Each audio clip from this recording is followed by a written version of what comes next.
اللہ کے رسول نے جو حدیث بیان فرمائی، نبی کریم صلی اللہ علیہ وسلم نے پوچھا عن ابی ہریرہ رضی اللہ عنہ قال قال النبی صلی اللہ علیہ وسلم، حدیث سنیں گے یا ایک 5 منٹ میں تقریر ختم کر لوں؟ جی سنیں گے؟ بہت سارے لوگ اٹھ کو گئے نا، کہاں ہیں انہوں، میں ان کو دیکھنا چاہتا ہوں۔ جی پیشاب کو آیا رہا تو ٹھیک ہے، اگر نہیں ہے تو بیٹھے ہیں تو بیٹھ کے سنو نا میرے بھائی، ماحول خراب کیوں کرتے ہو؟ بیٹھ کے سنو اطمینان سے۔ ابھی جو مولوی صاحب بولے نہیں، یہ سیلیبریٹی کلچر مت بناؤ، سبحان اللہ، غور سے سنو، کتنی بڑی حدیث ہے۔ کوئی ایک آدمی یہاں ہاتھ اٹھائے اور کہے حقوق العباد میں 100% ہوں میں، مولوی صاحب اٹھاؤ ہاتھ، کوئی ایک آدمی اتنے بڑے مجمع میں نے زندگی میں کبھی کسی کی غیبت نہیں کی ہے، میں نے کبھی ایسا نہیں، سب ہیں اس میں، تقریباً لوگ ہیں۔ اللہ سے معافی تو مانگو، معاملہ اتنا ٹیڑھا ہے، معاملہ اتنا گمبھیر ہے۔ اللہ کے نبی نے کہا صلی اللہ علیہ وسلم، جانتے ہو میرے امت کا مفلس کون ہے؟ صحابہ اکرام بڑے معصوم تھے، عام فہم کے حساب سے صحابہ اکرام نے جواب دیا، کہا کہ اللہ من لا درہم لہ ولا متاع، عام مفہوم ہے۔ اللہ کے نبی صلی اللہ علیہ وسلم، اس امت کا مفلس وہ ہے جس کے پاس پیسے نہیں ہیں، جو غریب ہے، مجبور ہے۔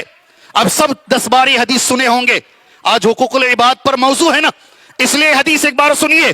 اللہ کے نبی نے کہا صلی اللہ علیہ وسلم، ان المفلس من امتی، میری امت کا مفلس وہ ہے، یاتی یوم القیامہ، روز قیامت آئے گا، بصلاۃ وصیام وزکات، وہ نمازوں کے ڈھیر لے کر آئے گا، وہ نماز لے کر آئے گا، وہ روزے لے کر آئے گا، وہ زکات و صدقات لے کر آئے گا، مگر ساتھ میں اس نے کچھ کام کیے ہوں گے۔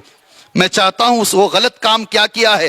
عربی میں نبی نے کہا، ایک ایک جملہ میں پڑھتا، وہ نمازی ہے، وہ روزے دار ہے، وہ زکات ادا کرنے والا ہے، مگر ساتھ میں یہ غلطیاں اس سے ہوئی ہیں جس کا تعلق حقوق العباد سے ہے۔ کیا غلطیاں ہیں جانتے ہیں؟ ایک ایک غلطی پڑھتا ہوں، میرے ساتھ پڑھو۔ قد شتم ھذا، بولو، پورے مجمع سے آواز آنی چاہیے، زور سے بولو، نہیں تو سیدھا بیٹھ جاتا ہوں جا کو، پہلے تو آواز، مائک بھی ساتھ نہیں دے رہا، آواز بھی ساتھ نہیں دے رہی ہے۔ قد شتم ھذا، زور سے بولو، اس نے کسی کو گالی دی ہے، گالی، برا بھلا کہا، بولتے نہیں کیسے کیسے الفاظ، آرے کانے، آرے لنگڑے، آرے کالے، کیسے جملے ہیں ہمارے ایک دوسرے کو بلانے کے، کیا طریقے سے ہم ایک دوسرے کو بلاتے ہیں۔ جی جسے برا لگتا ہے گالی بولے تو آپ وہی گالی مت لو، ڈکشنری کی گالیاں مت لو آپ۔ جی ہاں، کسی کو اس نے گالی دیا ہے، کیا سمجھتے ہیں آپ بچ جاؤ گے اللہ کے دربار سے؟ حشر کی عدالت میں بچ جاؤ گے؟ نہیں بچو گے۔ تمہاری نمازیں اٹھا کر، تمہارے زکات اٹھا کر، تمہارے روزے اٹھا کر اللہ تبارک و تعالیٰ اس کو دے گا جس کو تم نے گالی دی ہے۔ یہ پہلا جملہ ہے، قد شتم ھذا۔ اللہ تبارک و تعالیٰ ہمارے زبانوں کی اصلاح فرمائے۔ کبھی کبھی کسی ہوٹل میں جا کر بیٹھتے ہیں نا، دل کرتا ہے پہلے اٹھو اس ہوٹل سے۔ مسلمان بچے ہر 2 جملے میں گالی، ہر 2 جملے میں گالی۔ ارے اگر آئے ہیں مسلمان نوجوانوں، سنو اللہ کے لیے، ہر 2 جملے میں گالی، اور ایسی گندی گندی گالیاں۔ اللہ کے نبی نے کہا اس نے کسی کو گالی دی ہے۔ سیکنڈ میرے نبی کا جملہ ہے، وَقَذَفَ هَذَا، اللہ اکبر، پڑھیں گے یا بول کے نکل جاؤں؟ وَقَذَفَ هَذَا، کسی پہ الزام لگایا ہے۔ اللہ اکبر، یہ عورت ٹھیک نہیں ہے، یہ مرد ٹھیک نہیں ہے۔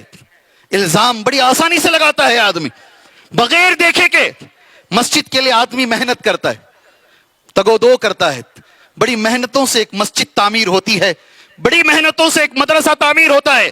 جی پہلے الزام، مار کو کھا لیا پیسہ، کیا الزام ڈالتا ہے؟